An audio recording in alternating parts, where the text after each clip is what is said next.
Oke, nah, jadi ini adalah mata kuliah pilihan dalam ya, mata kuliah pilihan dalam kepala 4 berada di bawah secara administrasi ya, berada di bawah pengelolaan KKMIK ya. MA 4 mata kuliah tingkat 4 1 semester 1 7 kode untuk MIK 1. Berarti urutan urutan kuliahnya eh, nomor 1 ya. Jadi MA 4171 teori kontrol linier. Ini mohon maaf saya lupa mengganti eh, apa namanya tahun akademiknya. Ini berlaku untuk tahun akademik 2025-2026 ya.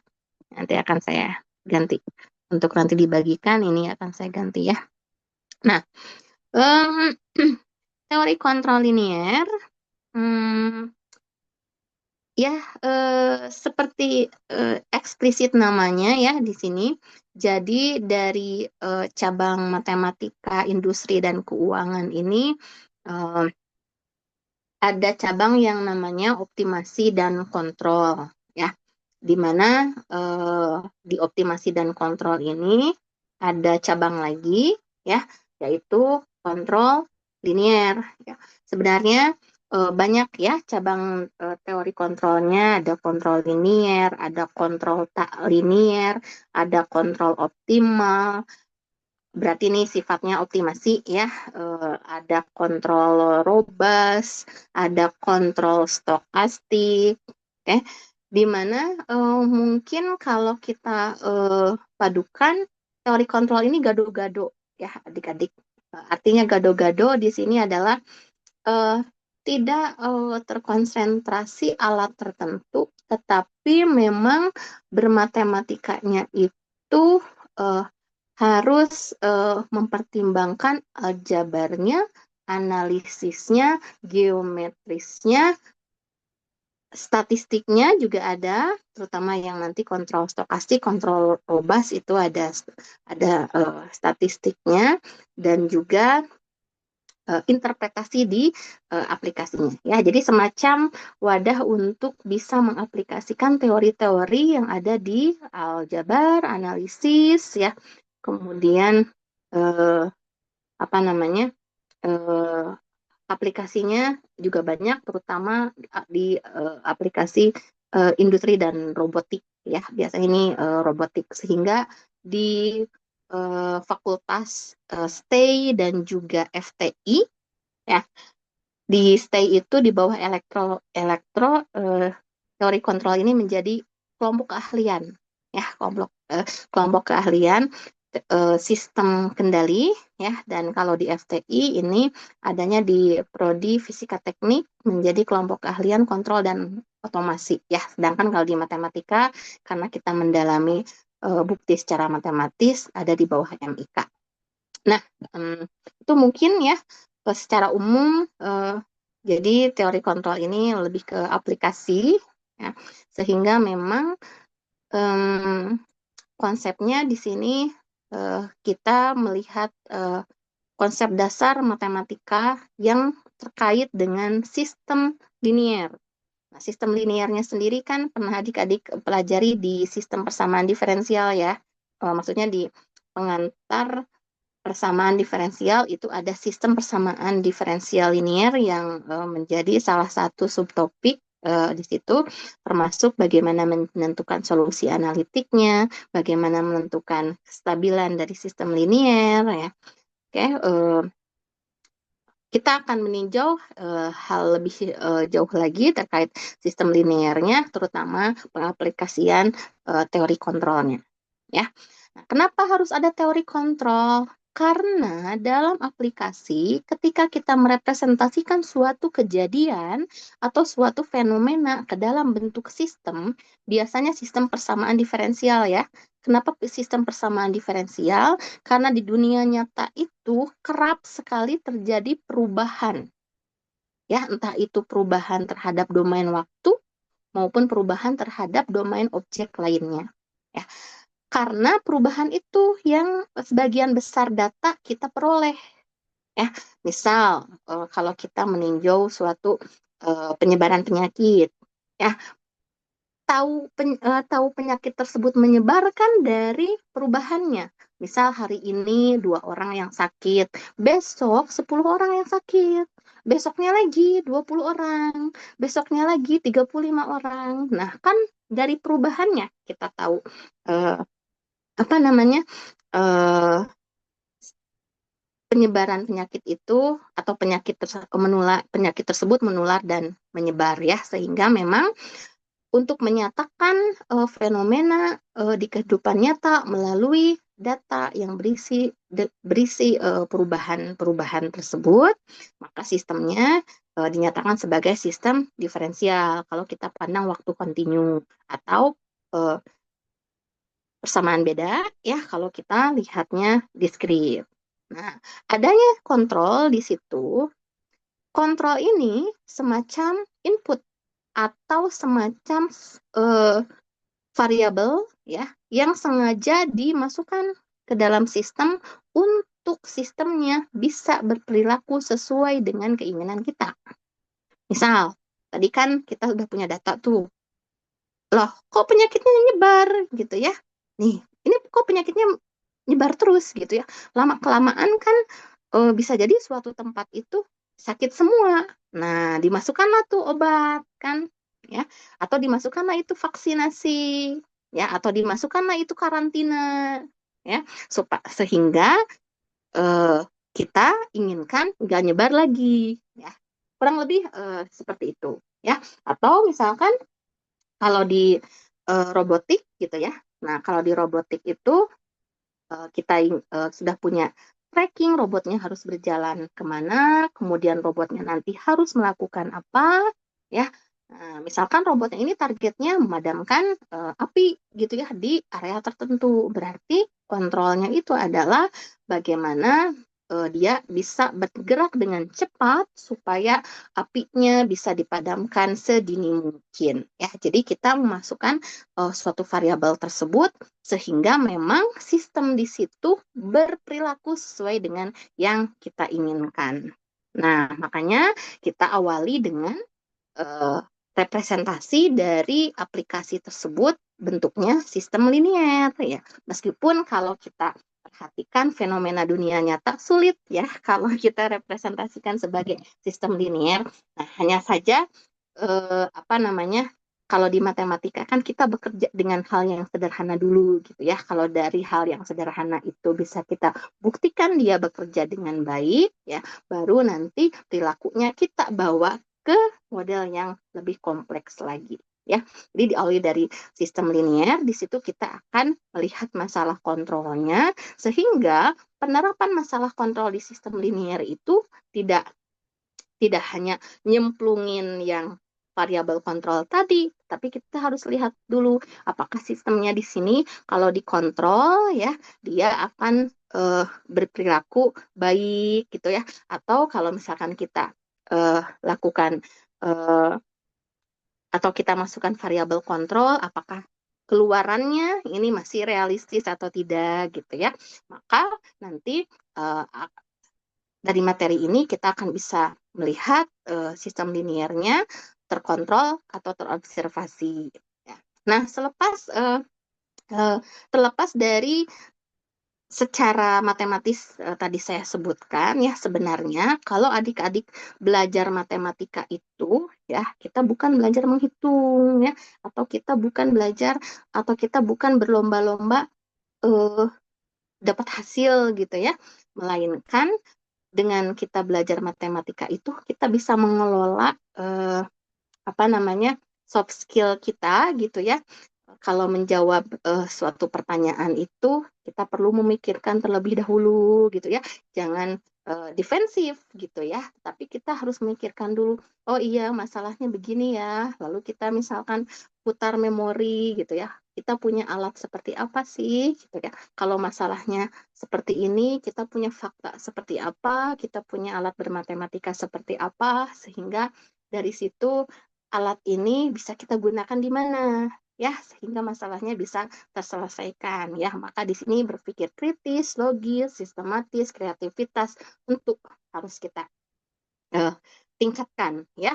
Banyak eh, cara nanti, apalagi kalau misalkan berhubungan dengan masalah aplikatif, ya alat matematika yang kita punya supaya bisa menyelesaikan masalah aplikatif ini eh, seperti apa jalannya, ya. Maka ujung-ujungnya ya adik-adik harus bisa mengkomunikasikan hasil tersebut, ya. Maka saya beri UTS, beri UAS, ya, beri tugas supaya bisa melihat perkembangan gimana nih calon sarjana matematika mengemas penyajian pemecahan masalah, ya, sehingga ketika orang baca, ya, atau terutama di sini orang-orang yang baca itu ya bukan orang matematis, harus orang luar gitu baru kita bisa uh, memahami apa namanya, kita tahu kita bisa berkomunikasi dengan bahasa matematis atau tidak, ya, gitu intinya. Oke, ya. Sehingga nanti dari teori kontrol ini kita bisa melihat banyak masalah yang bisa diselesaikan dengan teori kontrol. Oke, baik. Nah, yang akan kita selesaikan kan sebenarnya teori kontrol pada sistem linier, ya. Namun sebelum masuk ke intinya, ya, kita akan melihat terlebih dahulu karena kalau kita sudah punya sistem lalu menyelesaikan dengan teori kontrol, ya sistem tersebut harus bisa cocok atau kompatibel dengan alat-alat bermatematika yang akan kita gunakan nanti, ya. Jadi untuk representasi dari sistem yang akan kita lihat, ya, itu kita akan melihat berdasarkan fungsi transfer, ya. Jadi di kontrol ini ada istilah fungsi transfer, diagram blok, ya, diagram blok untuk melihat keberjalanan sistemnya seperti apa, ya, aliran sistemnya seperti apa. Lalu persamaan ruang keadaan. Persamaan ruang keadaan ini adalah sistem linier beserta input kontrol yang sudah kita definisikan, ya. Lalu sifat keterkontrolan, keterobservasian, kemudian penempatan pol. Nah, penempatan pol ini sudah masuk penentuan atau penyelesaian sistem kontrol pada sistem linier, ya. Oke. Kemudian ada state observer. Nah, kita lihat ya kestabilannya. Kestabilan dari sistem linier itu seperti apa. Lalu yang terakhir adalah kontrol optimal. Ya, kontrol optimal ini yang sering banyak digunakan di uh, dunia nyata, ya. Untuk teori kontrol, kontrol optimal ini yang paling banyak digunakan untuk menyelesaikan permasalahan atau fenomena nyata, ya. Sehingga karena kita nanti belajar sistem linier, kemudian kita belajar operasi dasar matematikanya, ya, maka di sini adik-adik mestilah harus pernah mengambil PPD dan ALE, ya. Oke, nanti ya PPD dan ALE banyak ya tools yang nanti kita ambil dari PPD dan ALE, ya, terutama untuk PPD ini kan jelas karena sistemnya nanti sistem persamaan diferensial atau persamaan beda, ya. Kalau ALE kan lebih ke operasi matriksnya, ya, atau karakteristik matriksnya. Nah, untuk pustakanya sebenarnya di sini pustaka utamanya itu buku Ogata, ya, yang Modern Control Engineering, ya. Banyak dari Ogata saya ambil gitu karena dari Ogata ini ringan, ya, cukup ringan, representasi sistemnya di situ cukup ringan. Lalu Ogata ini memberikan sintaks coding, ya. Jadi kalau kita ingin coba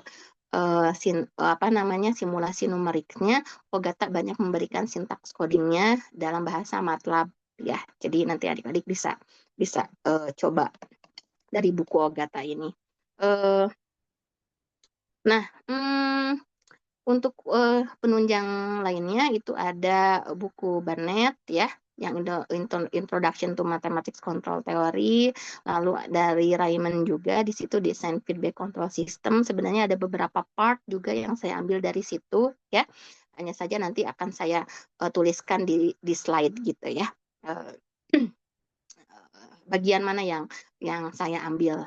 Tidak semua di buku tersebut jelas ya, hanya beberapa subchapter saja ya untuk digunakan sebagai alat bermatematikanya. Nah, untuk evaluasi, nah, UTS dan UAS ya. UTS dan UAS saya mengambil bobot maksimal dari aturan SNDikti ya, yaitu 40%. Sedangkan masing-masing 40%, sedangkan untuk tugas dan kuis itu 20%. Ya. Nah, untuk tugas itu adalah ada dalam bentuk individu, ada dalam bentuk kelompok. Ya, tergantung nanti saya memberikan tugasnya. Ya, biasanya dari 8 tugas itu 5 tugas individu, 3 tugas kelompok begitu ya. Di mana kalau tugas kelompok biasanya saya ingin mengecek secara langsung ya beberapa hal yang terkait dengan beberapa hal yang cukup penting ya terkait dengan materi yang diberikan ya. Bisa di akhir perkuliahan di situ apa namanya saya punya masalah gitu ya. Nah, coba didiskusikan dalam kelompok. Nah, itu nanti masuk tugas kelompok ya.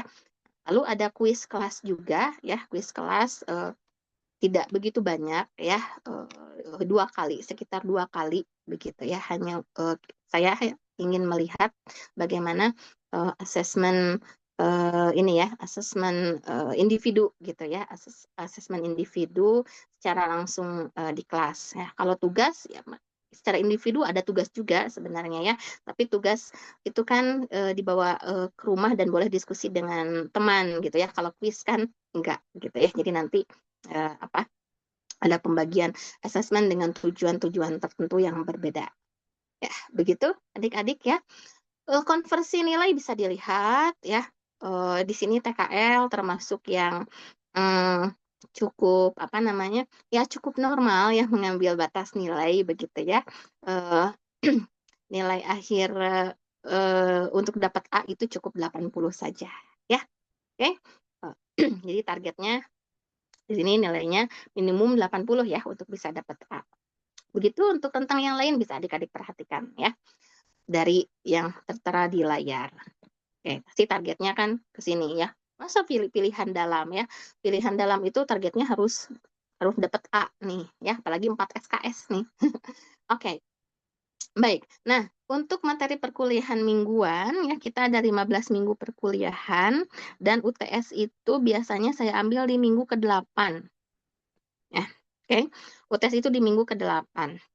Nah, materi sebelum UTS itu adalah materi representasi sistem kontrolnya. Ya, jadi representasi sistem kontrolnya itu terkait dengan biasanya terkait dengan justru model matematikanya, masih model matematikanya gitu, masih sistem dinamiknya, masih karakter sistem dinamiknya. Ya, baru setelah UAS di situ masuk topik utama dari kontrolnya ya, seperti penyelesaian kontrol melalui penempatan pole, state observer, kestabilan dan kontrol optimal itu saya berikan setelah UTS. Kalau UTS kita mengkaji sistem apa? Sistem linier representasi sistem dinamik, sistem kontrolnya gitu ya. Karena ya mungkin alatnya sih bukan alat yang baru ya, tetapi mungkin cara penyajiannya ya, cara penyajiannya yang apa namanya belum pernah adik-adik eh, lihat begitu ya. Kalau saya perhatikan dan saya melihat apa namanya kebetulan adik saya juga bekerja di teori kontrol tapi di stay gitu ya. Kontrol linier ini justru ada di S2-nya gitu. Nah, jadi kita selangkah lebih lebih cepat gitu ya. Oke. Em, Nah, eh, apa? Jadi memang kalau bicara mata kuliah teori kontrol gitu ya, apalagi kontrol optimal itu sebenarnya mata kuliah S2 juga gitu ya. Teori kontrol optimal ini khususnya adalah mata kuliah S2 gitu. Sehingga untuk S1 karena kita sudah belajar PPD dan ALE, di sistem liniernya disimpan di S1-nya gitu ya. Ini kuliah per minggunya ya. Jadi banyak terkait representasi sistem dinamik saja ya, fungsi transfer baru dengar mungkin ya, nanti akan saya jelaskan fungsi transfer, diagram blok, ruang keadaan gitu ya. Transformasi Z ini untuk sistem diskrit atau persamaan beda ya, keterkontrolan dan keobservasian ini untuk melihat apakah sistem yang kita punya itu bisa dikontrol dan dan hasilnya bisa keluar tidak gitu ya, hasilnya layak atau tidak ya. Jadi diperiksa melalui keterkontrolan dan keterobservasian. Ya. Oke, lalu setelah minggu ke-8-nya UTS dulu ya.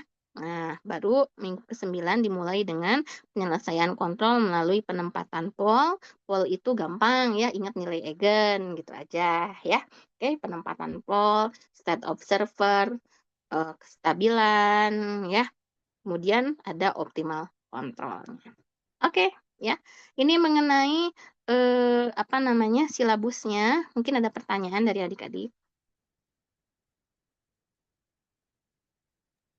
Ibu, aku mau nanya, Bu. Saya mau nanya, Bu.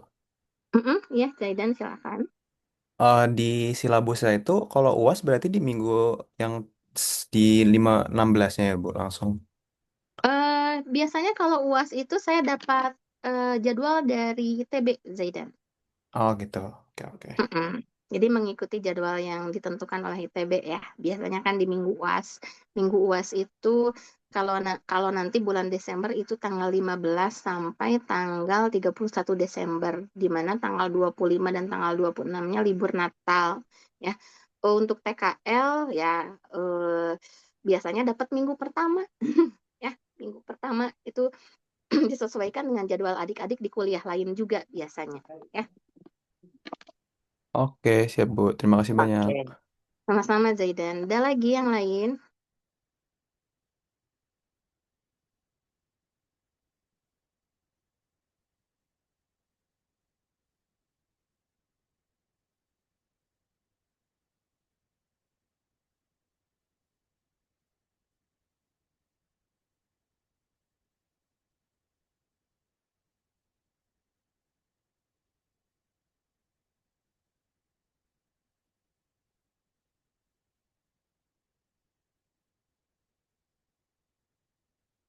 Oke, cukup?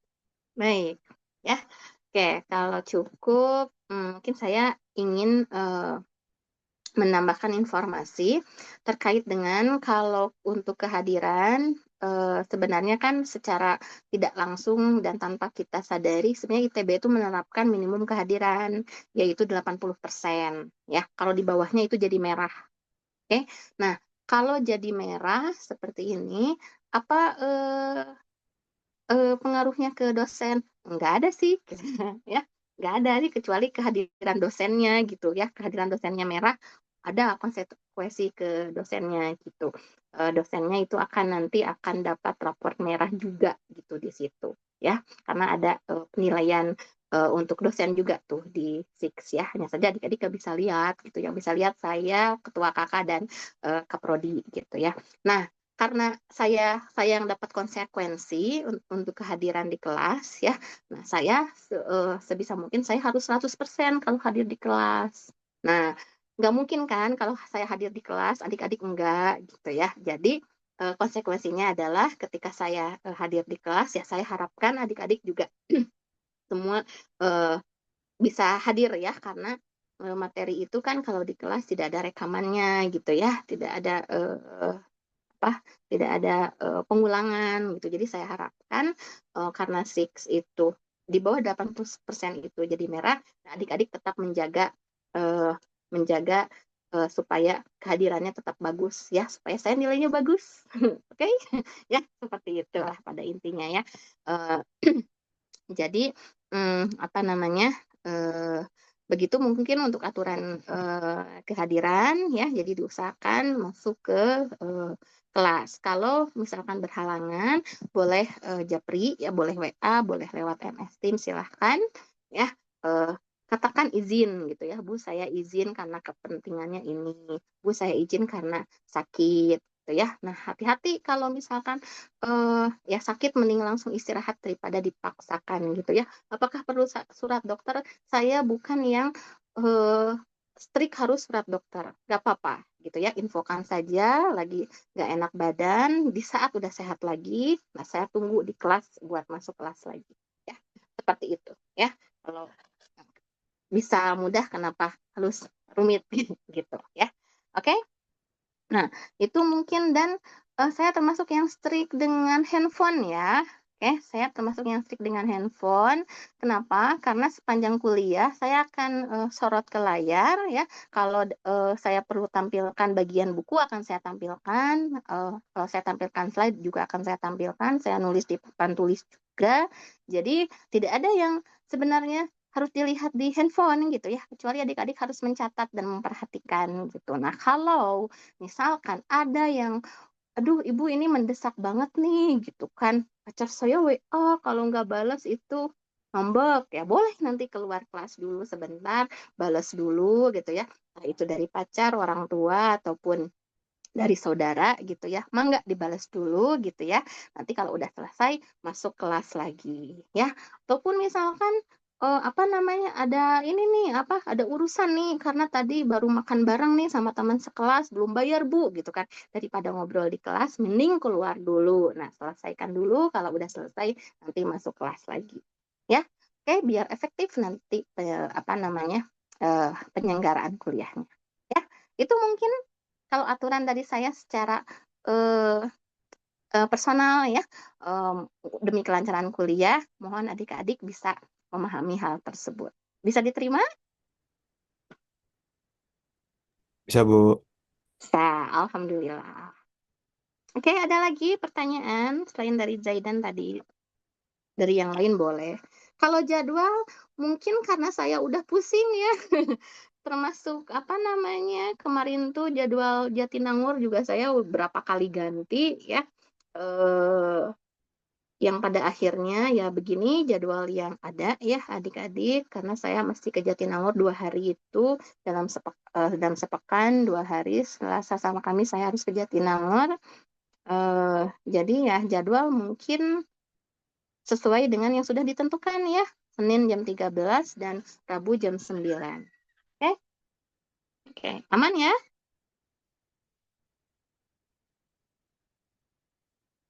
Oke, ya, semoga aman. Nanti kalau masih ada eh, masalah perihal jadwal, kita langsung bicarakan nanti di kelas ya. Hari Rabu kan masih online ya, sampai tanggal 4 tuh kita online. Nanti pekan depan kita bicarakan lagi. Oke? Sip? Sudah cukup? Cukup ya? Aman, Bu. Aman? Oke. Sip. Nah, kita masuk materi. Sebentar, mana ya materinya?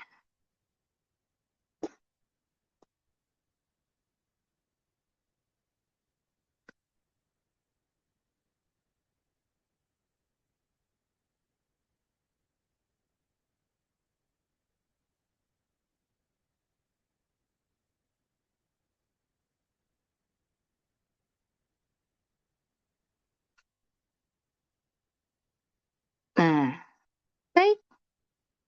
Nah, kalau materi, baik, oke. Nah, di sini untuk materi, saya akan awali dengan sejarah teori kontrol dulu ya.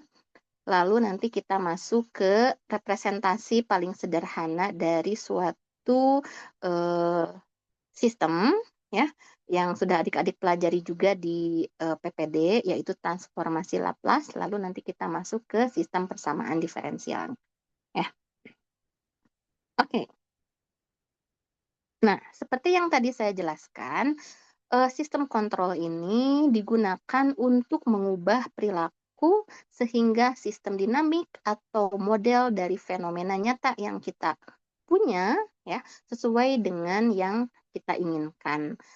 Apakah representasi model dari fenomena nyatanya ini akan 100% akurat gitu ya? Tidak ya, namanya juga model ya, itu kan berarti aproksimasinya ya, aproksimasi keadaannya lah ya, prediksinya gitu. Karena kan kalau kita sudah bisa memodelkan perubahannya gitu ya, nah prediksi atau estimasi ya mungkin itu menjadi pegangan kita dalam istilahnya mengantisipasi kejadian selanjutnya gitu ya. Nah, teori kontrol ya turut berpartisipasi untuk eh, memberikan prediksi yang sesuai dengan yang diinginkan gitu ya, supaya penyakitnya menurun gitu ya, supaya nanti apa namanya, misalkan pengobatannya berhasil begitu ya, kurang lebih ya. Jadi mengubah perilaku sistem dinamik ya sesuai dengan yang diinginkan.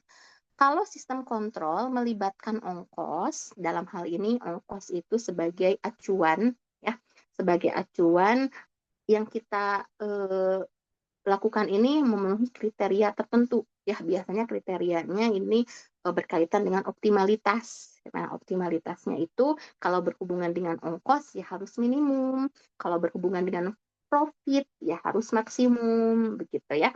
Nah, kalau ada hal yang misalnya meminimumkan ongkos, berarti sistem kontrolnya itu pakai yang optimal, yaitu optimal kontrol. Ya, nah ada juga nih sistem kontrol yang dia ini khusus bekerja untuk menekan gangguan. Nah, gangguan ini kan banyak.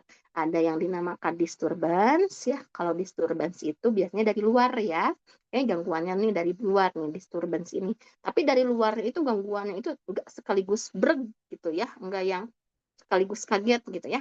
Dia ini disturbance ini ya apa namanya, gangguan dari luar tapi kecil gitu ya. Jadi kalau misalkan ada eh, jembatan gitu ya, ada tiang jembatan ya, disturbance-nya apa? Disturbance-nya ini bukan bukan apa namanya, bukan eskavator yang bisa langsung ngancurin dia gitu, tapi disturbance-nya itu berupa angin sepoi-sepoi aja, kecil gitu ya.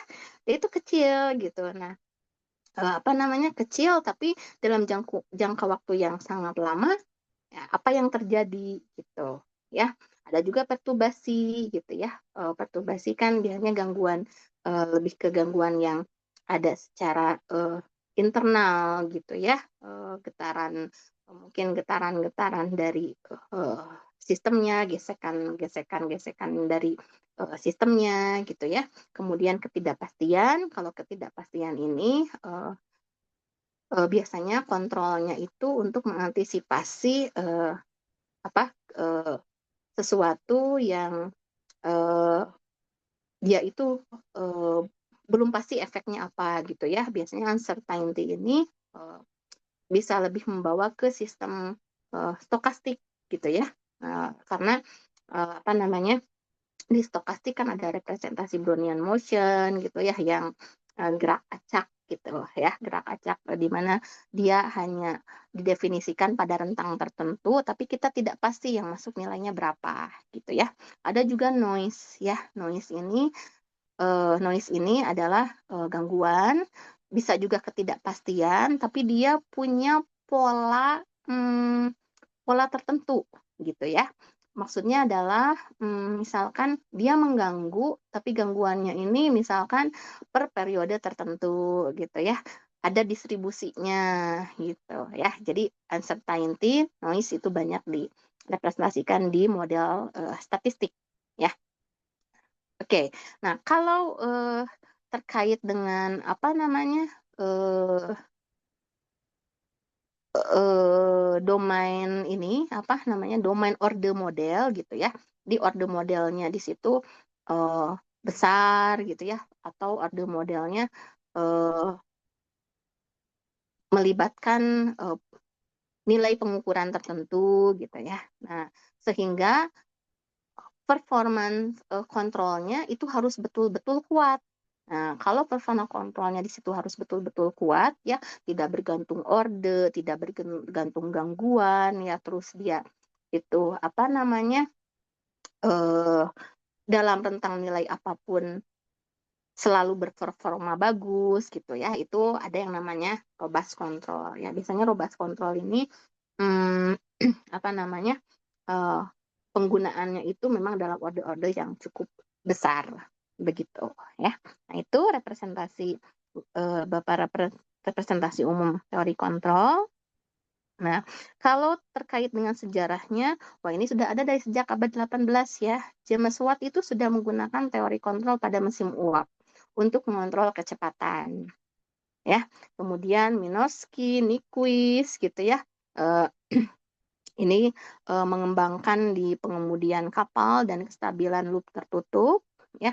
Baru tahun 1940-an di sini ada kontrol terhadap domain frekuensinya atau dalam hal ini adalah kontrol terhadap periode waktu gitu ya, ataupun kontrol terhadap istilahnya bentuk-bentuk analitik yang secara matematis di situ bisa keluar formulasi matematikanya ya. Kalau di abad 18 sama awal abad apa namanya 19 kan di situ langsung ke alat gitu ya, Kiamat Sulat ke mesin uap, Gimnoski ke pengemudian kapal gitu ya. Nah, mulai tahun 40-an itu mulai ke matematisnya, misalkan mencari posisi akar dan lain sebagainya ya. Nah, sehingga kalau misalkan kita telaah lagi ya, memang teori kontrol ini termasuk yang baru gitu ya dibandingkan dengan alat-alat matematika lainnya gitu ya. Karena secara umum teori kontrol ini butuh komputasi dalam mendukung validasi atau eh, istilahnya penerapan teorinya begitu ya. Sehingga memang di sini di tahun 50-an ya baru muncul seperti Pondriagen Dynamics ya atau Dynamics Programming di situ ya. Sehingga memang kaitan analitik sama komputasinya di teori kontrol ini cukup kental juga ya. Artinya apa? Ada formulasi matematisnya yang bisa divalidasi dengan komputasi seperti itu ya.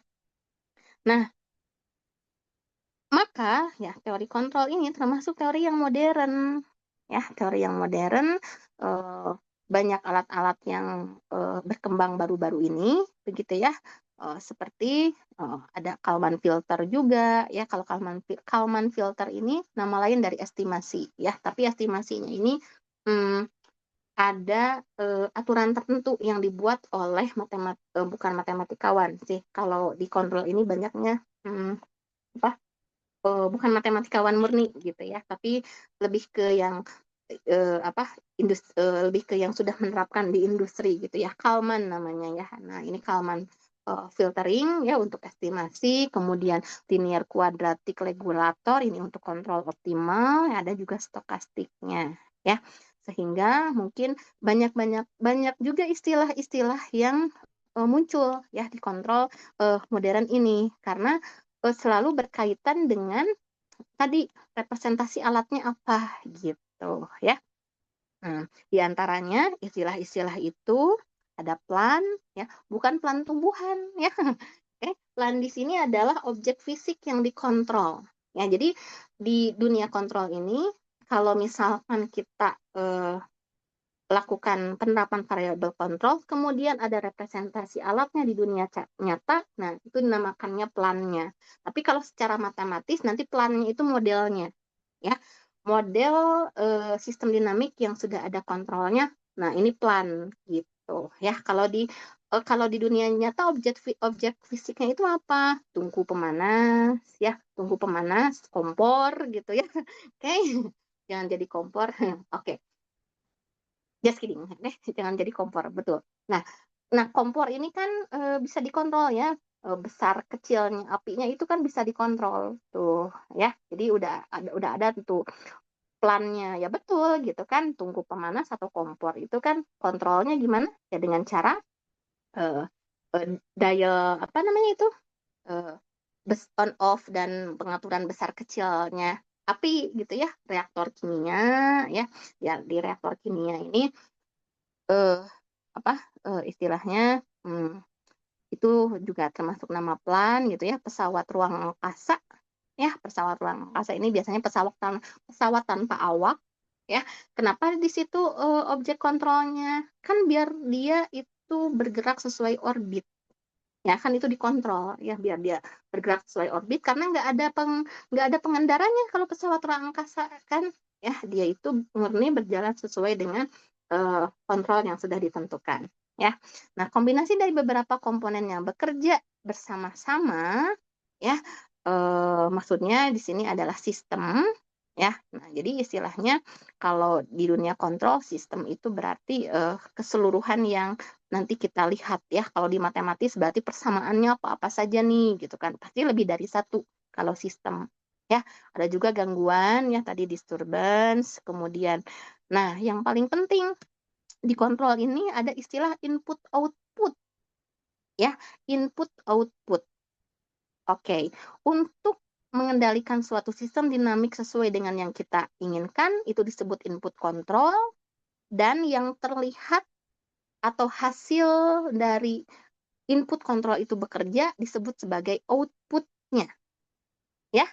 Oke, jadi nanti saya akan pakai istilah input output, ya, di mana input itu berarti kontrol yang dimasukkan ke sistem, sedangkan outputnya ada hasilnya apa, gitu, ya.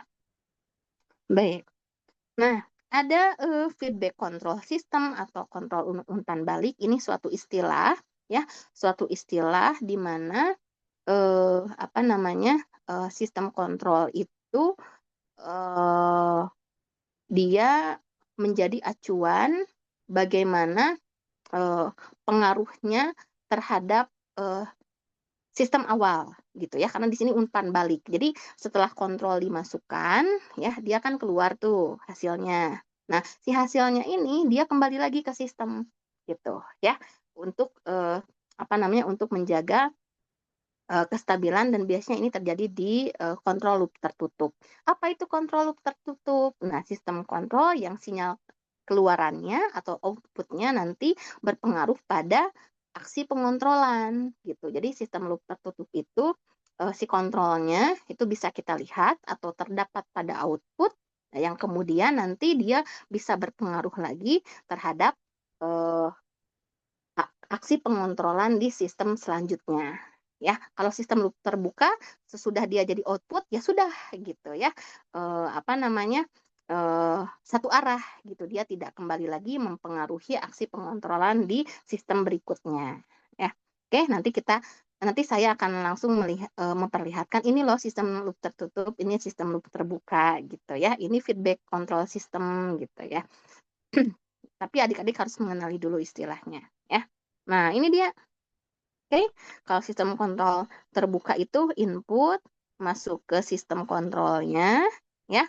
Berarti di situ ada eh, semua sistem LAN itu diproses, ya, keluar sebagai output. Ya, keluar sebagai output ya sudah gitu ya. Dia tidak tidak lagi diukur atau diambil untuk mempengaruhi aksi berikutnya. Itu beda dengan sistem loop tertutup. Setelah jadi output, ya biasanya dia diolah oleh sensor, ya, diolah oleh sensor, masuk lagi ke sistem dan berputar seterusnya, ya. Jadi dia mempengaruhi aksi pengontrolan di proses selanjutnya gitu ya. Jadi kalau sistem loop terbuka selesai setelah ada output, kalau sistem loop tertutup outputnya mempengaruhi aksi pengontrolan berikutnya, ya, seperti itu. Oke, nah, ya, apa aplikasinya? Banyak aplikasinya, bahkan sering adik-adik gunakan, ya.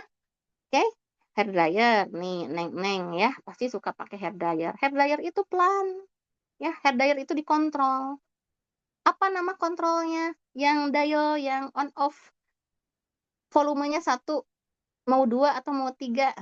Oke, panasnya mau sedang, mau kecil, mau sedang atau mau tinggi. Nah, itu kan kontrolernya. Inputnya apa? Inputnya adalah ada heat setting di dalam mesin hair dryernya. Ya, heat setting itu bisa kita kontrol 1, 2, 3, kan suka ada volumenya ya, 1, 2, 3. Nah, nanti outputnya kan ada udara panas yang bisa menyembur ke rambut gitu ya. Tapi pengukurannya apa? Ya pengukurannya nggak ada ya, karena kan dia hanya mengeluarkan panas aja gitu kan. Panasnya berapa kan biasanya nggak ada di hair dryer-nya. Ya, ini panasnya 120 derajat kan nggak ada ya. Tapi kalau kita rasakan, oh panasnya cukup lah untuk mengeringkan rambut. Nah, itu berarti berhenti di output. Kalau measurement itu berarti harus ada patokannya ya, output itu eh, ukurannya berapa gitu. Terus apa lagi? Speed setting, ya, speed setting biasanya ini kan ada di apa namanya, eh, apa, eh, alat-alat olahraga ya. Oke, ada di alat-alat olahraga kan kita bisa setting di situ ya. Jadi alat-alat olahraga, kemudian apalagi eh, termostat, kemudian elektrolat ya di situ istilahnya eh, banyak lah. Kalau kita lihat ya, tergantung dengan istilahnya alat-alat elektronik itu pada dasarnya memang plan gitu ya. Nah, aplikasi lain di mana? Bidang kesehatan ya. Bidang kesehatan banyak ya. Apalagi teori kontrol optimal tuh banyak ya di bidang kesehatan gitu. Bagaimana menentukan dosis kemoterapi ya, dosis fisioterapi, dosis imunoterapi untuk pasien kanker, atau dosis obat terapi untuk pasien HIV dan AIDS. Ya, saya termasuk yang riset di sini juga gitu ya. Jadi apa namanya mensimulasikan bagaimana teori kontrol masuk ke model kanker ya, menentukan misalkan kemoterapinya berapa hari sekali gitu ya, dosisnya berapa, di situ bisa kita lakukan teori kontrol ya. Pengaturan insulin pada diabetes juga gitu ya. Misalkan kadar kalau orang diabetes kan perlu diatur ya kadar insulinnya berapa, karena kalau insulinnya tidak tepat ya bisa terjadi fatal pada diri penderitanya begitu. Jadi di situ eh, pengaturan insulin pada diabetes juga bisa menggunakan teori kontrol. Optimasi ventilasi mekanika ya untuk pasien SU ya, ini juga banyak yang digunakan, termasuk alat juga ya, ini harusnya eh, ini merupakan alat juga karena optimasi ventilasi mekanika untuk pasien SU itu harus bisa mengatur kadar oksigen yang masuk ke pasien SU supaya kondisi jantungnya itu tetap stabil ya, atau kondisi regulasi udara, regulasi paru-parunya di situ tetap stabil ya.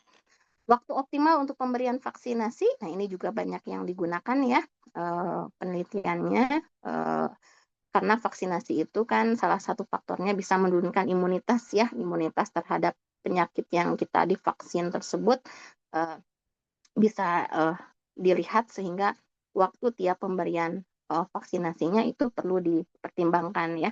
Termasuk salah satu topik TA juga yang saya berikan ya, karena kan balita itu banyak banget eh, vaksinasinya ya. Itu topik apa namanya? eh, Topik yang menarik ya menurut saya, karena kewajiban vaksinasi balita itu banyak, tapi ya gimana nih cara mengatur pemberiannya supaya bisa optimal meningkatkan imunitas ya. Oke, itu juga salah satu yang banyak digunakan. Nah, kalau di asuransi gimana? Ya, banyak juga kalau di asuransi ya, biasanya untuk pengoptimalan premi dan reasuransi di situ ya. Premi optimal ini kan harus menyesuaikan riwayat klaim dan juga profil risiko pelanggan ya. Jadi penetapan premi yang dinamis dengan kontrol itu bisa dilakukan secara optimal ya. Reasuransi juga sama ya, karena kan reasuransi ini biasanya ada pemindahan atau pengalihan ke suatu perusahaan ya, dari satu perusahaan asuransi ke perusahaan asuransi lain. Jadi porsi resikonya seperti apa bisa diukur dengan teori kontrol ya. Manajemen klaimnya juga resiko kastratopenya di situ ya. Banyak di sini digunakan di industri ya untuk teori kontrol ya, aplikasi di asuransi ya. Nah, itu mungkin gambaran-gambarannya ya, gambaran-gambaran dari teori kontrol ini untuk apa saja ya, biar adik-adik nanti semakin tertantang gitu ya, tidak hanya tahu secara teori tapi tahu pengaplikasiannya, karena tidak menutup kemungkinan ya di luar itu masyarakat itu apa namanya eh, mungkin bisa bertanya apa saja kepada adik-adik ya, yang salah satunya mungkin ada yang berkaitan dengan teori kontrol ya. Kalau adik-adik udah tahu kan, dijawab saja gitu ya. Atau mungkin ada juga yang pernah menerima curhatan ya. Kalau saya dulu dari zaman mahasiswa itu apa selalu di selalu dikeluhkan gitu ya, ada tetangga tetangga kosan yang istilahnya beliau bekerja gitu ya, ada yang bekerjanya sekian jam tapi kadang eh, apa bebas juga gitu ya, kadang mengeluhkan, duh ini gimana ya perusahaan mengatur jadwal. Nah, kan kalau adik-adik sudah tahu masalah kontrol dan optimasi, ya bisa memberikan ini ya, bisa memberikan pendapat dari segi matematis itu seperti apa ya. Jangan sampai berkuliah di matematika ini hanya bisa jadi guru begitu ya. Dulu kan saya seperti itu. Oke, tiap kali ketemu masyarakat, kuliah di mana? Kuliah di matematika ITB, Pak. Oh, mau jadi guru. Kuliah di mana? Matematika ITB, Bu. Ini tetehnya mau jadi guru ya. Wah, gitu ya. Banyak sekali yang mengatakan seperti itu. Mungkin yang mengatakan seperti itu lebih dari 40 orang ya, sehingga jadi doa ya, jadilah saya sekarang guru ya, guru adik-adik semua gitu. Ya, tapi melihat di teori kontrol saja banyak aplikasinya, harusnya adik-adik tidak apa namanya bisa mengenali lebih jauh aplikasi dari matematika. Ya, oke, seperti itu mungkin pendahuluannya. Ada yang ingin ditanyakan terkait pendahuluan?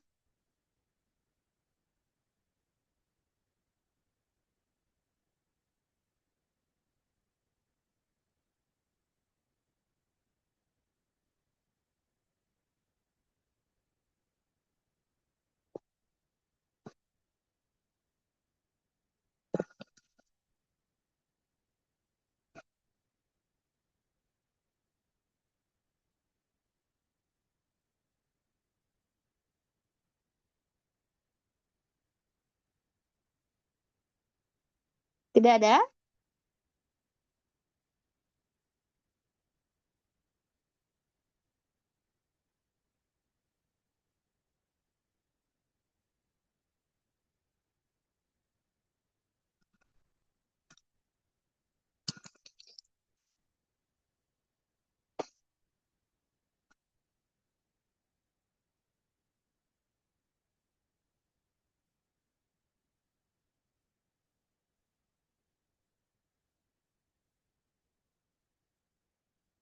Sejauh ini belum Baik, ada, Bu. belum ada. Oke, siap. Kalau begitu kita akan masuk ke eh, materi ya. Ini review sebenarnya ya. Coba adik-adik ingat kembali bagaimana transformasi Laplace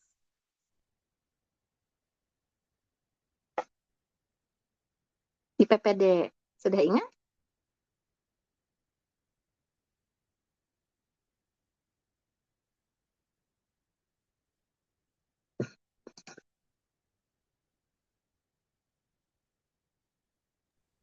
Sudah agak lupa, Bu. Jadi harus ngelihat catatan dulu. Agak lupa. Oke, nggak apa-apa Zaidan. Oke, kita bareng-bareng ingat kembali ya. Oke, baik. Oke. Nah, model model yang paling sederhana yang apa namanya pernah adik-adik pelajari itu adalah persamaan diferensial ya. Orde satu, orde 2 ya. Salah satunya kan sistem pegas massa itu bisa dinyatakan dalam bentuk sistem persamaan diferensial orde 2 ya. Oke. Nah, dalam menyelesaikan sistem persamaan diferensial orde satu maupun orde 2 itu udah dipelajari di kalkulus satu dan kalkulus 2, matematika 1A dan matematika 2A ya. Yang orde satu itu di matematika 1A ya, aplikasinya itu eh, apa metodenya itu adalah pemisahan variabel ya, pemisahan variabel diaplikasikan di eh, model pertumbuhan ya, model pertumbuhan. Terus model apa lagi? Yang orde satu, model peluruhan, model logistik ya, bunga bank, oke okay? Ya, itu banyak. Bab 6 ya, bab 6. 6 bab 6 buku Purcell nanti bisa dilihat lagi ya. Kalau yang orde 2 kan sistem pegas massa ya, sistem pegas massa kapan apa namanya? Ya, sistem pegas massa orde 2 itu ya. Di matematika 2A pakai persamaan apa? Karakteristik ya. persamaan karakteristik, untuk yang homogen, untuk yang tak homogen itu ada koefisien tertentu, variasi parameter, ya. Nah, kalau di PPD kan semua itu dilihat melalui penyelesaiannya transformasi Laplace. Ya, jadi sebenarnya eh, adik-adik naik tingkat itu ya sistem yang dilihat itu sebenarnya tidak berubah, ya. Hanya ada tools baru yang diperkenalkan yang semakin dalam itu semakin umum digunakan gitu ya. Jadi tidak lagi kasus per kasus, tapi kalau kita lihat dalam lingkup yang lebih umum, dia masih tetap berlaku. Nah, transformasi Laplace salah satunya adalah yang berlaku uh, secara umum di sini ya. Nah, oke. Okay. Ya, pada dasarnya transformasi itu kan perubahan ya. Oke, transformasi itu perubahan. Jadi dari sistem yang kita punya itu kita lakukan perubahannya dulu untuk memperoleh hal yang kita inginkan atau dalam hal ini solusinya ya. Jadi dari persamaan diferensial kita punya persamaan diferensial. Nah, kita harus tahu ya objeknya ini jadinya apa ya. Biasanya kan persamaan diferensial kalau ordo 2 dalam bentuk ya double aksen tambah ya BY aksen tambah CY sama dengan D gitu ya. Oke.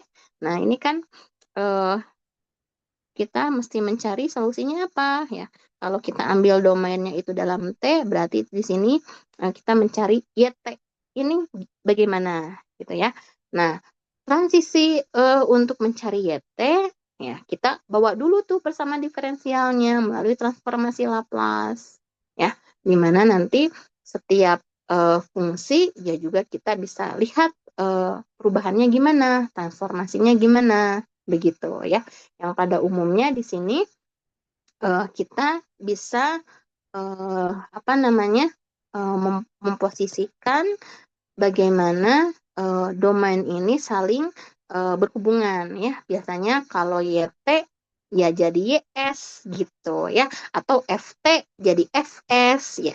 FT-nya di domain waktu yang kita punya, nah FS-nya berarti di domain transformasi Laplace. Nah, perubahan dari FT ke FS berarti melalui transformasi. Nah, yang disimbolkan sebagai L cantik seperti ini. Ya, FT berubah jadi FS sebagai L cantik seperti ini, di mana perubahannya dilalui melalui perhitungan integral tak wajar. Ya, integral tak wajar tipe berapa ini? Tipe 1. Ya, oke. Batas tak hingga. Ya, batas atasnya di sini tak hingga domainnya. Nah, sehingga memang di sini eh, yang paling penting dari suatu transformasi itu ada kernel transformasinya, ya ada inti transformasinya, atau di sini istilahnya bukan operator ya, tapi dia itu sebagai transisi perubahan gitu ya. Nah, kernel dari transformasi Laplace itu berupa fungsi eksponensial, yaitu E pangkat min ST. Jadi, kalau E pangkat min ST dikalikan FT, lalu kita ambil kumulatif nilainya dari 0 sampai tak hingga, atau seiring bertambahnya waktu T, ya, itulah dia transformasi Laplace-nya. Ya, karena kan kita punya domain T ini kan biasanya lebih besar sama dengan 0 ya.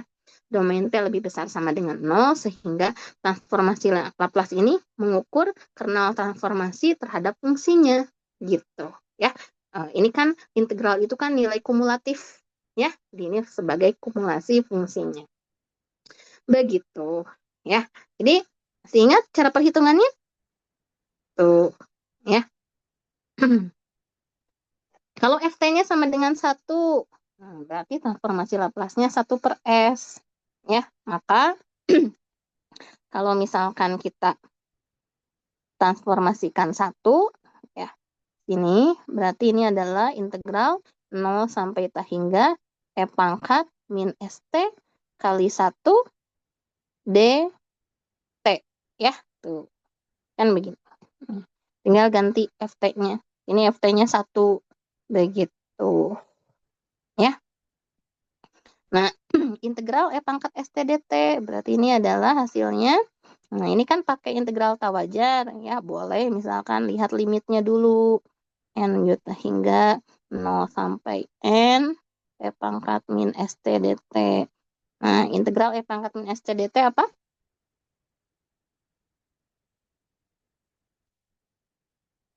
Hmm? Min? Integral eksponensial kan dirinya sendiri. Betul? Ini berarti min 1 per S kan? Ya. Hmm. 0 sampai N besar. Nah, kita ukur N-nya menuju tak hingga karena integral tak wajar. Nah, di sini kan min 1 per S E pangkat min N S min plus E pangkat 0 kan 1. Ya, tuh ya. Saat N menuju tak hingga, suku E pangkat min NS ini kan 0. Ya, nah, E pangkat min tak hingga kan ini kalau N-nya kita masukkan tak hingga berarti E pangkat min tak hingga 1 per E pangkat tak hingga 1 per tak hingga 0 ya. Ini 0, 0 tambah 1 per S jadi 1 per S. Nah ya, jadi kalau FT-nya sama dengan 1, Laplace-nya adalah 1 per S. Kan perhitungannya seperti itu ya. Kalau FT-nya sekarang E pangkat AT, berarti perhitungan Laplace-nya 0 sampai tak hingga, ya kita lihat dulu integral tak wajarnya, E pangkat min ST kali E pangkat AT DT. Ya, nah ini karena sesama eksponensial, boleh kita sederhanakan ya. Jadi min S plus A kali T DT. Ya, baru integral tak wajarnya kita kerjakan. Karena ini kan nggak integral tak wajar secara matematis kan perhitungan limit ya. Hmm.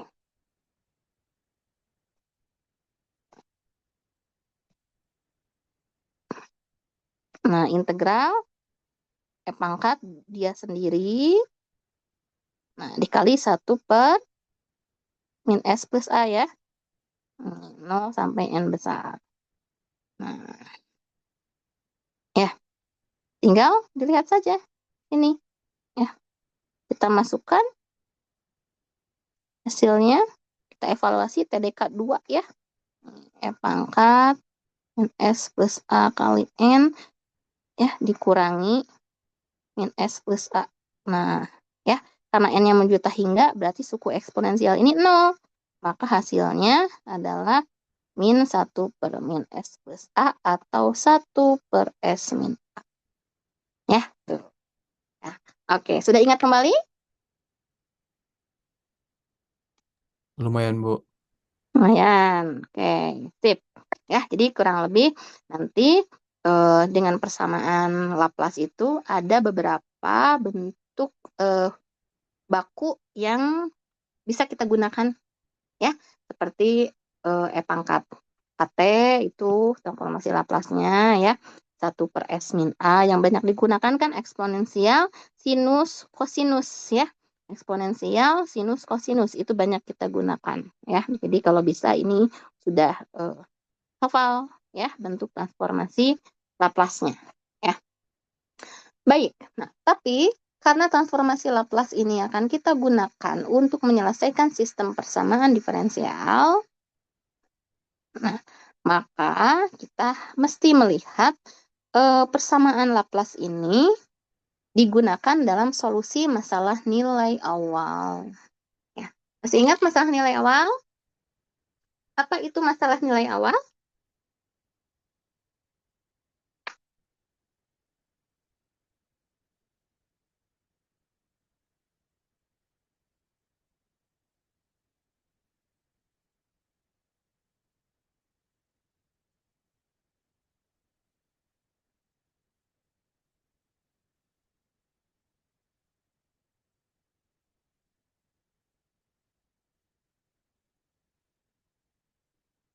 Apa?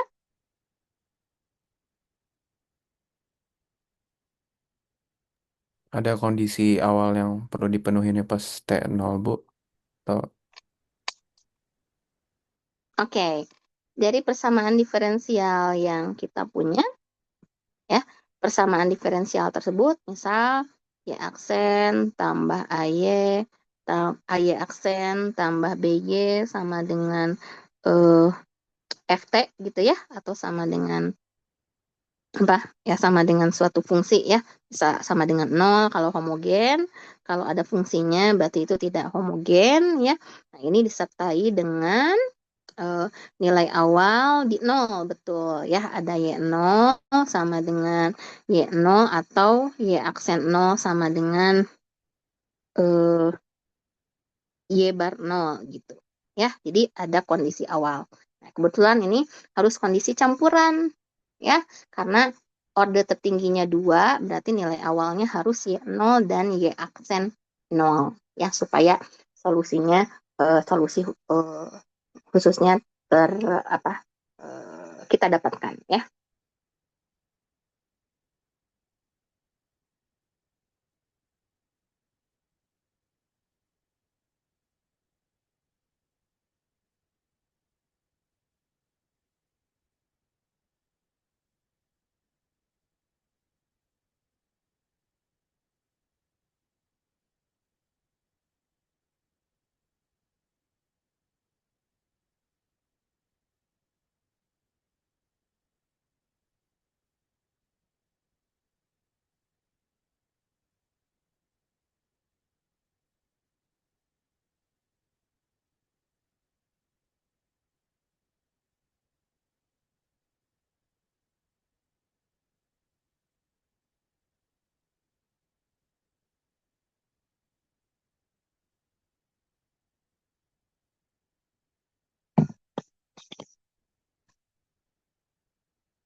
Oke, nah jadi ketika kita sudah punya masalah nilai awal, nah ini solusinya apa ya? Kita akan mencari solusi YT-nya apa, begitu ya.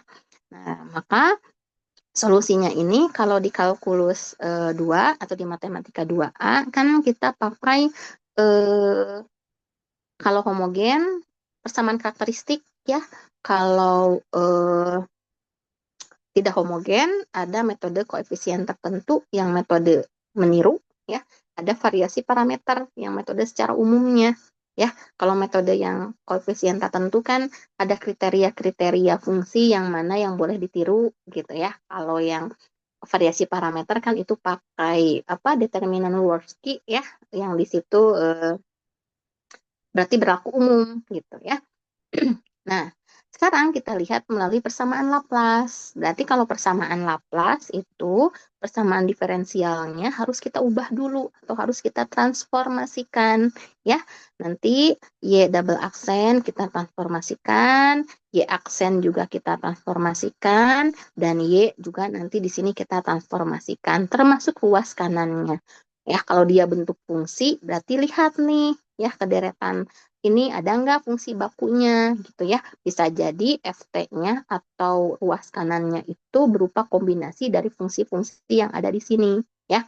Berarti kalau ditransformasikan ikuti aturannya ya. Nah, maka kalau kita coba satu persatu nih, karena ini ada turunan kedua sama turunan pertama, kita lihat dulu nih, kalau turunan pertama ditransformasikan jadinya apa? Begitu, ya. Maka kita lihat bentuk umumnya. Nih, bentuk umumnya, ya. Nah, bentuk umumnya ini untuk transformasi Laplace, jadi nanti fungsinya dikalikan dengan kernel transformasi Laplace-nya, ya. Nah, karena fungsinya F aksen, berarti F aksen dikalikan E pangkat min ST, ya. Dihitung ya di situ. Oke, ini memakai sistem eh, apa ini ya, partisi ya, pakai sistem partisi supaya lebih mudah di situ. Nah, dari sistem partisi itu supaya nanti apa namanya bisa ketemu di sini hasil akhirnya dalam bentuk umum ya, di mana nanti untuk transformasi Laplace ketika batas atasnya menuju tak hingga maka akan menghasilkan ini F pangkat min SA ini jadi 0. Nah, akibatnya kalau kita lihat nah, bentuk integral yang paling terakhir di sini, ini kan bentuk transformasi Laplace dari ft kan. Nah, sehingga apa yang ruas kiri ini adalah transformasi Laplace dari f aksen T. Nah, maka dari sini itu bisa ketemu transformasi Laplace dari f aksen T, ini yang ruas. Ini yang ruas kiri, ini 0 kan. Jadi 0, ini min F0 ditambah Laplace dari Ft. Nah, sehingga kita tahu Laplace dari f aksen T adalah, oh ini ada kali S di depan ya. Ini kali S di depan, ya Laplace dari f aksen T adalah S kali Laplace dari Ft dikurangi F0. Nah, ini kita perumum. Ya, kita perumum karena apa namanya, mungkin orde diferensial yang kita punya tidak hanya orde 1 ya, bisa jadi orde 2 atau sampai orde ke n. Nah, kalau orde 2, transformasi Laplace-nya seperti ini. Ya. S kuadrat. Jadi transformasi Laplace turunan kedua adalah S kuadrat LFT min SF0 min F aksen 0. Nah, LFT ini kan biasanya kita notasikan sebagai F besar S ya. Dari T jadi domain S untuk Laplace-nya. Ya. Jadi nanti L dari turunan kedua itu adalah S kuadrat Fs min SF0 min F aksen 0. Nah, di sini gunanya nilai awal. Ya, nilai awalnya harus tahu berapa F0-nya, berapa F aksen 0-nya. Ya, seperti itu. Oke, sampai nanti orde ke N. Nah, ini bentuk orde ke N. Ya, ini bentuk orde ke N. Ada di buku Bois de Prima ya. Kalau adik-adik mau mengulang materi, ini buku Bois de Prima. Kalau tidak salah saya mengingat ya, semoga tidak keliru. Bab 6, transformasi Laplace itu bab 6 rasanya. Ya, oke, nanti bisa dicek. Oke, baik. Nah, coba kita gunakan bagaimana transformasi Laplace untuk menghitung solusi persamaan diferensial berikut.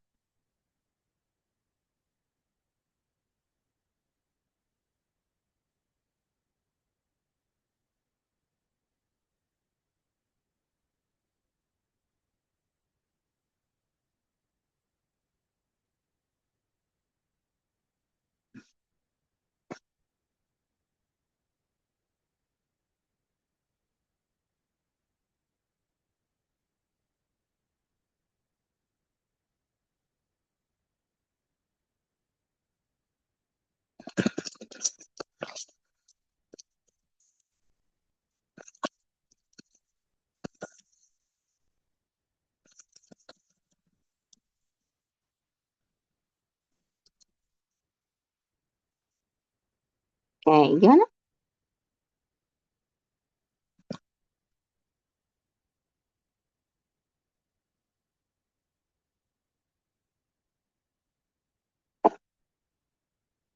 Oke, coba kita kerjakan bersama-sama ya, sambil review. Karena ini nanti saya akan kasih materi fungsi transfer dan basic atau dasar dari fungsi transfer itu transformasi Laplace. Jadi adik-adik harus betul-betul terbiasa ya dengan transformasi Laplace-nya. Jadi kita mulai dari yang sederhana ya. Oke, yang nomor 1, cari solusi dari Y double aksen tambah apa tadi? Y aksen bukan tambah, kurang ya. Iya, kurang kurang Y aksen dikurang 2Y, ini masih yang homogen ya. Sama dengan 0 dengan nilai awalnya Y0-nya di 1 Y aksen 0-nya di 0. Mari coba kita cek. Oke, betul ya. Y0-nya di 1, Y aksen 0-nya di 0. Baik. Nah, ini kan kita akan mencari solusi ya. Oke, akan mencari solusi dari persamaan diferensial orde 2 ini dalam domain T, yaitu YT. Ya, oke. Dengan transformasi Laplace.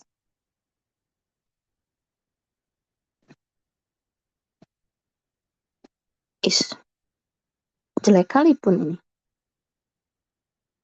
Nah, oke. Dengan transformasi Laplace. Berarti kita ubah dulu ya persamaan diferensialnya pakai transformasi Laplace.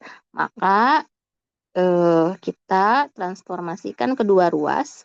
Y double aksen, min Y aksen, min 2Y sama dengan 0. Tentu transformasi Laplace 0 ya 0.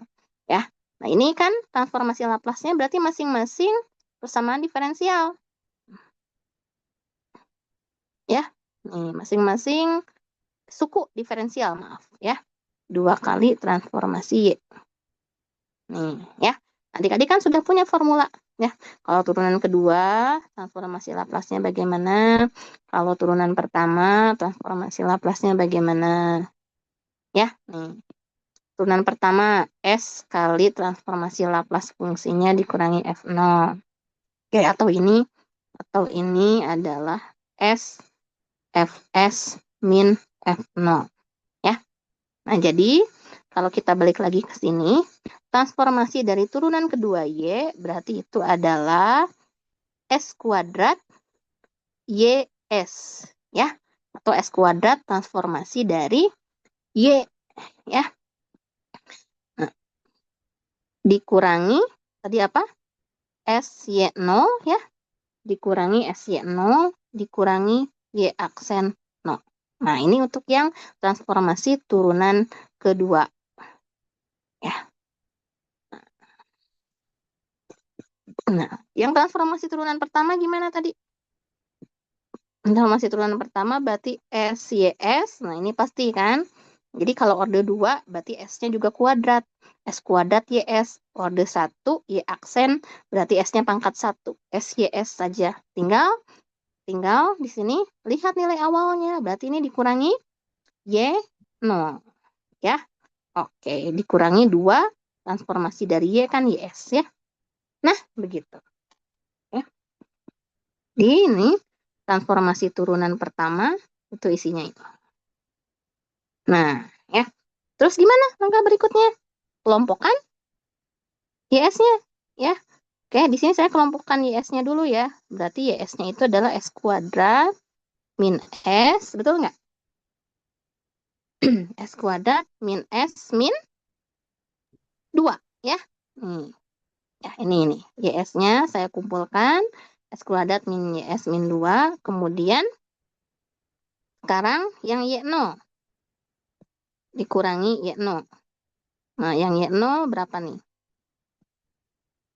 Yang Y0 berarti S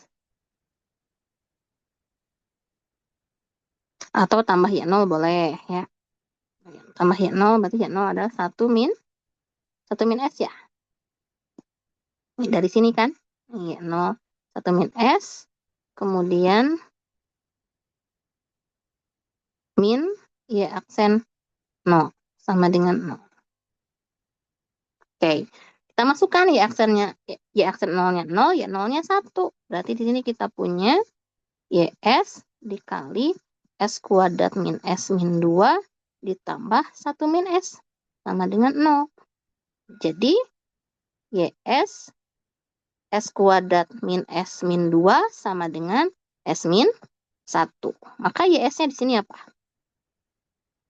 YS-nya sama dengan S min 1 per S min 1 per S kuadrat min S min 2. Atau di sini kita bisa faktorkan penyebutnya, yaitu S min 2 S plus 1. Oke. Nah, ini kan Laplace dari YT. Ya. Ini Laplace dari YT, berarti kalau kita terapkan inverse Laplace, maka kita memperoleh YT. Ya, itu intinya. Nah, tapi bagaimana kita menerapkan inverse Laplace-nya? Ya, kita menerapkan inverse Laplace-nya itu berarti kita harus bisa mengarahkan bentuk YS ini supaya mendekati bentuk baku yang ada di tabel tadi. Nah, paling mudah kan begitu. Ya, kalau kita punya transformasi, ya kita harus siap dengan suatu tabel transformasi dari berbagai jenis fungsi yang memungkinkan. Nah, jadi ketika kita sudah punya YS, ini kan YT, tapi dalam bentuk transformasinya. Ya, tinggal kita kembalikan, kita inverskan, ya, fungsi YT-nya jadi apa. Nah, berarti karena kalau kita balik lagi ke tabel yang kita punya, nih, ya, tabel yang kita punya ini kan bentuk-bentuknya rasional ya. Nih, bentuk-bentuknya rasional. Ya, kalau kita lihat dari bentuk penyebut YS yang tadi kita punya, ya mungkin solusinya mengarah ke sini. Ya, oke. Kenapa bisa mengarah ke bentuk eksponensial? Ya, pada dasarnya kalau kita bekerja dengan persamaan diferensial, solusi persamaan diferensial itu kan eksponensial. Ya, paling sederhana aja. Model pertumbuhan DY dt sama dengan KY. Kan solusinya eksponensial. Y0 kali E pangkat KT. Ya, oke. Jadi secara umum itu persamaan diferensial itu adalah bentuk solusinya eksponensial. Jadi kalau kita punya YS, ya, nah usahakan arahkan ke bentuk eksponensial dulu. Berarti ke sini. Ya, nah maka karena ini bentuknya rasional, nah bagaimana ini nih? Ini bentuknya rasional kan? Berarti harus kita lakukan apa? Dekomposisi. Ya, kita lakukan dekomposisi supaya ini pasti jadi dua suku eksponensial. Ya, yaitu ya, kita dekomposisi jadi A per S min 2 dan B per S plus 1. Coba cari A dan B-nya. Nah, ini kan jadi kalau disamakan lagi penyebutnya, ini jadi A kali S plus 1, B-nya kali S min 2. Nah, jadi mestilah A kali S plus 1 tambah B kali S min 2-nya sama dengan S min 1.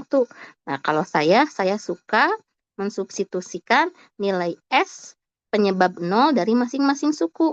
Misalkan S-nya sama dengan 2, berarti nanti suku B akan 0 ya. Nih, ya. Suku B S min 2 akan 0, akibatnya kita bisa dapat A. Ya, 3A sama dengan 1, jadi A-nya sepertiga. Ya, dan ambil S-nya sama dengan min 1. Nanti suku A kali S plus 1 jadi 0. Maka kita dapat B tuh. Min 3B sama dengan min 2. Jadi B-nya 2 per 3. Sip, udah. Ya, kita dapat di sini. Tuliskan YS-nya adalah 1 per 3 per S min 2 tambah 2 per 3 S plus 1. Atau di sini 1 per 3 kali S min 2 tambah 2 per 3 kali 1 per S plus 1. Dan terapkan inverse Laplace.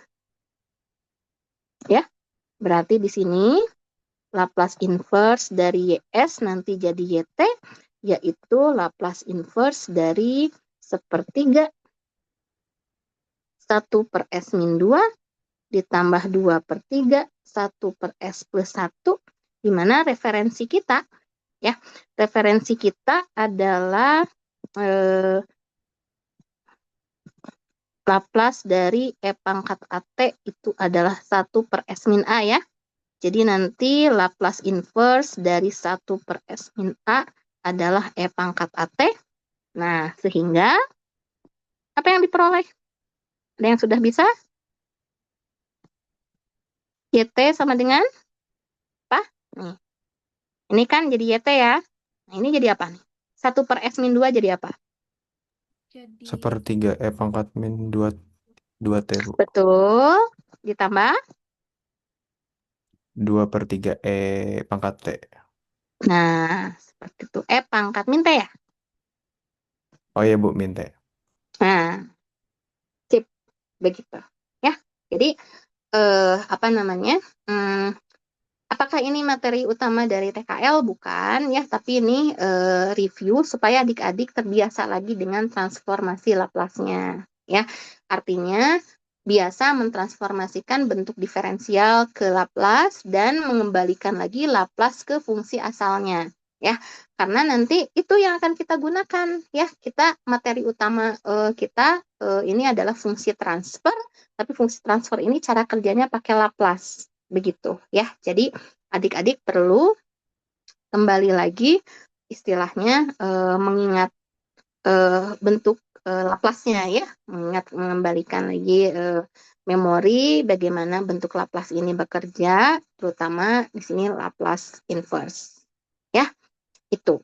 Oke, coba nanti untuk dua soal berikutnya ini dikerjakan ya supaya adik-adik sudah terbiasa atau di sini tahu gimana apa namanya cara kerja transformasi Laplace lagi ya. Nah, ini kan ada sin 2T ya. Berarti ini luas kanannya juga perlu ditransformasikan. Lihat tabel. Nanti dia jadi fungsi apa ya. Nah, karena nah, oke, nanti hari Rabu saya akan lanjut ke fungsi transfer dulu ya. Oke. Nah, kita akan bekerja dengan persamaan diferensial jadi bentuknya kontinu. Nah, kita akan mencoba merepresentasikan fungsi transfer ya. Ya, fungsi transfer itu apa? Banyak istilahnya ya di sini. Fungsi transfer itu banyak istilahnya dan peruntukannya di sini peruntukannya berdasarkan bentuk sistem ya. Jadi bentuk fungsi transfer ada bentuk umumnya ya. Tapi nanti secara spesifik fungsi transfer tersebut dibedakan berdasarkan jenis sistemnya, di mana sistem dinamik ini kalau sudah dilibatkan variabel kontrol, ya, kalau kontrolnya satu, ya, keluarannya juga satu, berarti ada istilah single input, single output atau SISO, ya. Kalau kontrolnya hanya satu, tetapi keluarannya banyak, ada yang disebut sebagai SIMO, single input, multi output, ya. Sebaliknya, kontrolnya banyak, outputnya cuma satu, berarti multi input, single output, ya. Nah, banyak inputnya banyak, keluarannya juga banyak, atau outputnya juga banyak, berarti multi input, multi output atau MIMO, ya. Oke, jadi nanti hari Rabu saya akan lanjut ke fungsi transfer, tapi saya titip adik-adik sudah apa sudah terbiasa lagi dengan transformasi Laplace ya, karena nanti fungsi transfernya akan kita pelajari atau memang definisi fungsi transfer itu menggunakan transformasi Laplace ya, karena kita sistemnya kontinu ya, dan akan terbagi sistem transfernya berdasarkan istilah-istilah ini. Oke, ya, itu mungkin jadi saya titip latihannya dilanjutkan ya. Ya, latihannya dilanjutkan supaya bisa terulang kembali memori terkait uh, transformasi Laplace-nya. Oke, ada yang ingin tanyakan?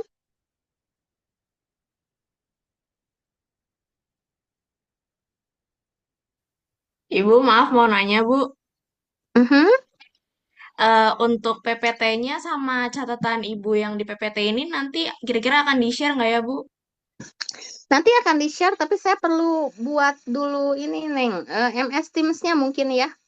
Oke, Oke, oke. ya, ini Berarti nanti sedang via berjalan. MS Teams ya, Bu? Iya, betul. Nanti ada MS Oke. Teams-nya ya, biar Terima sekalian kasih, Bu. bisa. Sama-sama. Oke, ada lagi?